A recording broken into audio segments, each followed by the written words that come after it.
Hola, ¿cómo andan? Esperemos que estén bien.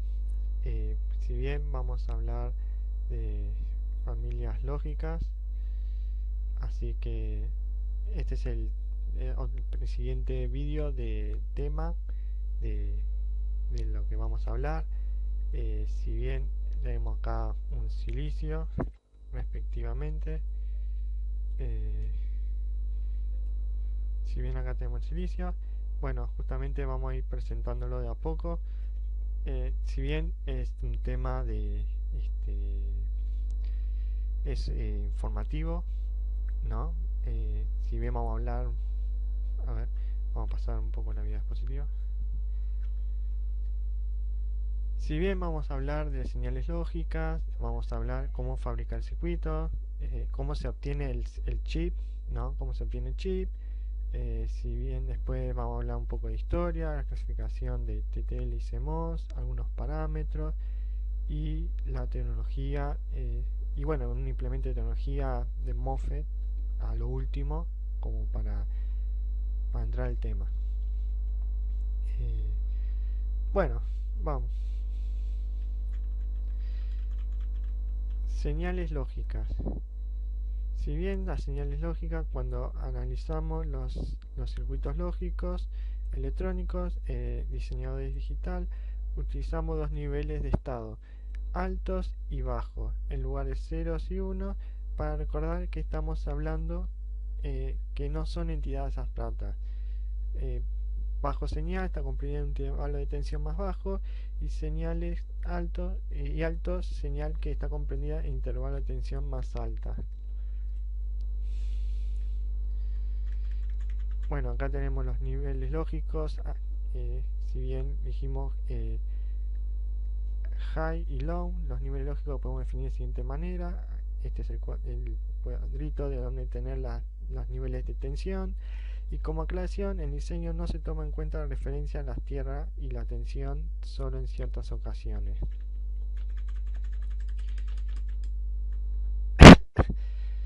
Bueno, generalidades de fabricación. En esta parte de la guía abarcamos el estudio de los circuitos integrados digitales, definimos sus parámetros más frecuentemente usados, analizaremos sus aspectos constructivos básicos. El desarrollo de las tecnologías de circuitos integrados ha posibilitado colocar un sinnúmero de componentes activos, diodos, transistores y efectos de campo, y también pasivos interconectados entre sí sobre una sola pieza de material semiconductor, en general el silicio, llamado sustrato, y su nombre más común es el chip. Si bien estamos hablando del chip, los chips se unen mediante alambres en los terminales o pines metálicos con que se conectan otros circuitos, y todo va montado en un encapsulado plástico y cerámico que da la forma exterior. Acá tenemos el interior de un circuito integrado.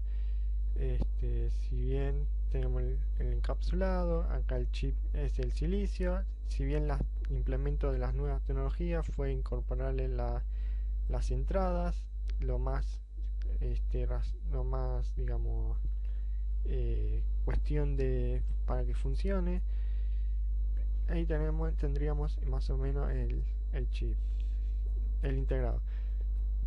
Bueno, la oblea y el wafer de silicio. Un wafer de silicio es un delgado disco de material semiconductor para la manufactura de dispositivos y circuitos integrados. El proceso para construir una oblea o wafer de silicio parte de la arena de playa que contiene silicio. Curiosamente, este elemento químico es un semiconductor de electricidad. Los semiconductores son materiales que pueden ser alterados químicamente para comportarse como conductores y aislantes. Para hacer los wafers, el silicio es procesado químicamente para que alcance el 99% de pureza.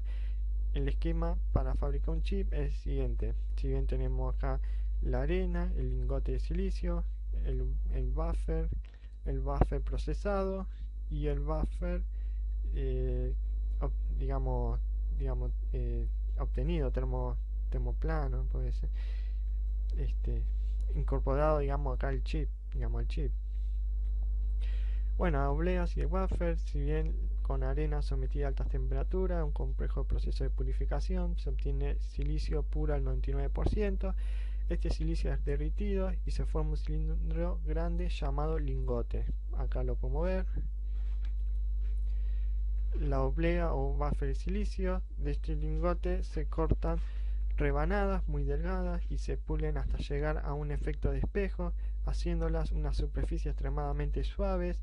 Mediante un complejo proceso químico sobre cada oblea pulida se generan los semiconductores, que formarán los dispositivos electrónicos, transistores, circuito integrado, y entonces se obtiene la oblea y el wafer procesado en cientos de dispositivos dependiendo del tamaño. La oblea de silicio procesado. Las obleas ya procesadas son portadoras de chip, solo hay que cortarlos con una sierra de diamante para que continúe el proceso en el lugar donde se los encapsula. Acá vemos la foto. Acá vemos fotos de cómo se ha obtenido el chip. Y acá es un chip de un microprocesador 4004. Si bien acá vemos las entradas, cómo es que lo hicieron. El encapsulado. Bueno, funciones: aislamiento, aislar el chip de agentes externos como el polvo o la humedad, conectividad. Los terminales permiten conectar las entradas y salidas del chip a la pista de una placa. Disipación. En su funcionamiento normal, los circuitos producen calor que debe ser disipado. Ese calor debe atravesar el encapsulado. Puede ser necesario añadir un disipador, adherir a la superficie del encapsulado, y en caso de que el encapsulado no disipe lo suficiente, manipulación. Dado que un circuito integrado es frágil, el encapsulado facilita su manipulación, colocación y montaje. Acá tenemos los distintos encapsulados, son los más comunes. Miren, fíjense que fueron aumentando cada vez más las entradas hasta hacerlo ya inmensamente superior. La identificación de las entradas. Si bien acá hay un circulito, nos dice el primer pin conectado. Acá también lo hay. Acá un montaje superficial. Si bien el montaje superficial se lo hace, se lo coloca una de las entradas y luego le agrega el estaño. Tiene esta cubierta de cobre para que funcione. La historia. Los primeros circuitos lógicos controlados eléctricamente fueron desarrollados en el laboratorio Bell en 1930 y estaban basados en relé. A mediados de la década del 40 se construyeron las primeras computadoras digital ENIAC y estaban construidos con 1800 tubos de vacío y consumían 1140 kW de potencia. La invención de diodos semiconductores y el transistor bipolar permitió en la década de los 50 la construcción de circuitos lógicos más rápidos, más compactos y mucho menor consumo. En la década de los 60 la invención del circuito integrado permitió la colocación en su interior de gran número de transistores y otros componentes, permitiendo la mejora de los circuitos lógicos. Durante esta década se introdujo las primeras familias lógicas. Familias lógicas. Podemos definir las familias lógicas al conjunto de elementos funcionales, con puertas bien estables, decodificadores, contadores, registros, con el mismo tipo de sustrato y de tecnología de fabricación. Las compuertas pueden ser discretas, y integradas, eran aquellas construidas por los usuarios, con transistores, diodos y resistores. Las compuertas integradas son aquellos que vienen dentro de los circuitos integrados. Si bien cómo se clasifican, pues los circuitos digitales tienen los discretos, pueden ser diodos lógicos, diodos transistor lógicos. Bien, los integrados, que si bien vamos a ver más que nada la familia TTL y CMOS, son los que más sobresalen. Familias discretas, son aquellas construidas con elementos discretos, diodos, transistores, resistores. Las familias discretas son, si bien ya las nombramos, acá tenemos Logic lógica a diodos, se utiliza diodos, resistores en forma de compuertas. Si bien acá tenemos en base a diodos una comportador, después acá tenemos una compuerta NAND, en base a diodos. Si bien acá vemos cómo pasa la corriente, y estamos haciendo compuertas en base a diodos. Conclusión: la lógica hace tiempo se dejó de usar. Esta lógica hace tiempo se dejó de usar, solo se utiliza excepcionalmente cuando es necesario trabajar con tensiones elevadas. Es necesario implementar una alternativa como el transitor, y se crea la lógica digital transitor lógico. Bueno, acá vemos cómo es que se utiliza el transitor. Si bien el transitor entra en corto y saturación, pues antes de entrar lo que es corto y saturación, sabemos que acá en saturado se cierra la llavecita, y acá en corto la llavecita queda abierta. Ahora vamos a ver las compuertas NOR y NAND. Si bien una compuerta NOR sería representada de esta forma, una compuerta NAND sería de esta otra. Bueno, conclusión: sería ideal para que ambos estados no exista consumo de corriente, bajaría el consumo de la compuerta, y este tipo de configuración no presenta una buena respuesta en frecuencia y ocuparía mucho espacio en circuitos integrados, si se quisiera integrar, ¿no? Bueno, familia discreta, ahí viene la familia previa a la TTL. Si bien se implementa solo con transitores, acá tenemos algunas para nombrar. Conclusión: si bien la familia integrada soluciona el tema en consumo de etapa de salida y presenta la compuerta discreta, mejora los tiempos de propagación, la fabricación comenzaron a utilizar una salida complementaria que no consumía corriente, y este esquema, bueno, acá vemos una implementación de un TTL. Esto sería una implementación de un TTL. Si bien tiene acá eso ya lo vamos a ver, sería un totem polen. Si bien transitores conectados con su colector, acá hay una salida colectora, las llaves están uno abierta y otro cerrada. Eso es el funcionamiento particular que tiene este diseño. Nada, como para nombrar, las familias integradas que se utilizan son construidas básicamente con transistores y efectos de campo, y utilizan menores cada diodos y resistores. Los transistores bipolares en la década de 60 dieron origen a las familias TTL, y los transistores de efecto de campo a fines del 60 dieron origen a la familia CMOS. Bueno, vamos a hacer un poco hasta acá, porque no hay más. La familia lógica ideal estaría caracterizada por tener alta velocidad de operación, bajo consumo de energía, alta inmunidad contra ruido y bajo costo.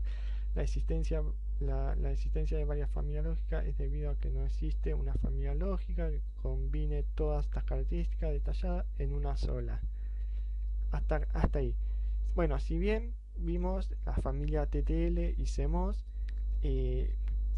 digamos que vamos más que nada a TTL, porque si bien maneja transitores, présteme atención que es el tema esto del transitor. Si bien el transitor tiene tiene una corriente en la base y una corriente colector, ¿eso qué determina? Eso ¿cómo se obtiene? O sea, si bien hay una ecuación que nos dice cómo obtener el colector igual a la beta por la base, ¿eso qué sería? Eso sería un parámetro que es la ganancia de dicho transitor. Y bueno, si bien vimos, a ver si vamos para arriba, en este esquema vimos que si bien con una pequeña corriente en la base satura la corriente el colector, eso hace pasar demasiada corriente, demasiada corriente en el colector, eso hace pasar como que cerrar la llave, entra en saturación, se cierra la llave. Y en este caso, si no hay corriente en la base, lo que hace un voltaje umbral en el colector y emisor, lo cual implicaría en la llave. Eso se lo puede ver en la gráfica del transitor, si bien lo tenemos en la gráfica del transitor.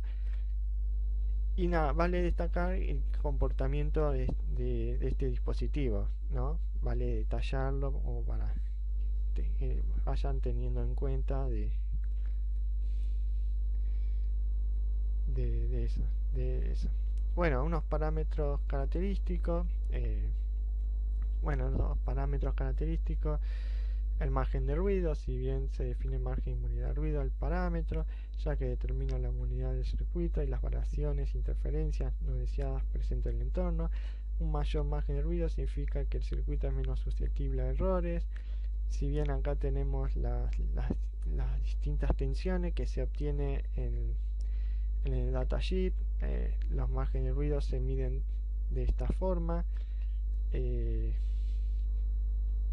Acá vemos un poco lo que es cómo buscarlo en el datasheet, las tensiones de entrada y las tensiones de salida, y con esa ecuación obtenemos el margen de ruido. Si bien es digamos, la conexión entre compuerta y compuerta hace que se cree un efecto de ruido, que justamente no se desea eso. Si bien se trata de, digamos, de disminuir ese margen. Después tenemos corriente de entrada y salida, si bien acá tenemos las corrientes altas, bajas, los máximo consumo de corriente de entrada. También se obtiene en el datasheet la corriente de salida, corriente de entrada. Este caso particular en TTL encontré, y obtenemos el fan-out. El fan-out como máxima cantidad de entrada que pueden alimentar desde una salida sin que la corriente varíe. Se calcula como vemos acá, y el fan-out de las compuertas será el menor de ambos. O sea, si obtenemos el fan-out, o sea, nos indican la cantidad de entradas que requiere. Nada, son cuestiones técnicas. Si bien vale para acá tenemos tiempo de propagación, el tiempo que tarda la señal en pasar desde la entrada a la salida en una compuerta, y esta demora se debe a causas internas a la misma, o sea, depende del tipo de tecnología en la que fue construida la misma. Si bien acá vemos un delay, y dependiendo de este delay, qué tan encurvada es la rampa, va a determinar por la ecuación digamos, la demora. Si bien también hay un factor mérito que se define como factor mérito del producto entre la potencia disipada y el retardo de propagación, acá como obtener la fórmula. Y después vemos unos casos particulares de un esquema de un esquema de salida de una compuerta cuando entra un 0 o un 1. Si bien el open caller este sería, digamos, el circuito interno. Acá tenemos el transitor, tenemos una entrada. Si bien el open caller nos define como si fuera una llave abierta, con un voltaje, podemos decir un voltaje umbral, y acá una llave cerrada si hay una corriente saturada. Nada, vemos cómo es digamos, el funcionamiento de un open caller conectado con el exterior, con su respectiva resistencia, ¿no? Después vimos previamente la configuración también totem pole de un circuito típico de una compuerta NAND. Vemos acá cómo están cómo está ubicados los transitores. Si bien los transitores se conectan con el emisor con el colector, y esta llave queda abierta como esta queda cerrada. Acá vemos una nueva forma de cómo usar el transitor. Si bien tiene más patas más entradas de lo debido, en esta tecnología TTL. Si bien las salidas, bueno, acá implican cómo es que funcionan las llaves de este dicho transitor. Y bueno, vamos a ver las tecnologías un poquito como informativo, las tecnologías CMOS. Si bien las tecnologías CMOS deriva de metal óxido, se llaman metal óxido semiconductor, deriva su nombre de la estructura MOS básica de un electrodo metálico sobre un aislante de dióxido de silicio, y sobre un sustrato semiconductor de silicio. Los transitores de la tecnología MOS son transitores de efecto de campo, a los que se conoce técnicamente como MOSFET. Esto significa que el campo eléctrico en el lado del electrodo metálico del aislante de óxido tiene un efecto sobre la resistencia del sustrato. La mayoría de los integrados digitales están construidos con MOSFET. Las principales ventajas es que su fabricación es relativamente simple y económico, es pequeño y consume muy poca energía. La fabricación de los integrados MOS es equivalente a la tercera parte de la fabricación de los circuitos integrados, como la tecnología TTL. Los dispositivos MOS ocupan mucho menos espacios en un chip que los transistores bipolares. La mayor desventaja es la susceptibilidad a daños por electricidad estática debido a la impedancia de entrada, que es el orden de los 10 a las 12 ohmios. Acá vemos el esquema de un MOSFET. Si bien tenemos acá un esquema de un MOSFET.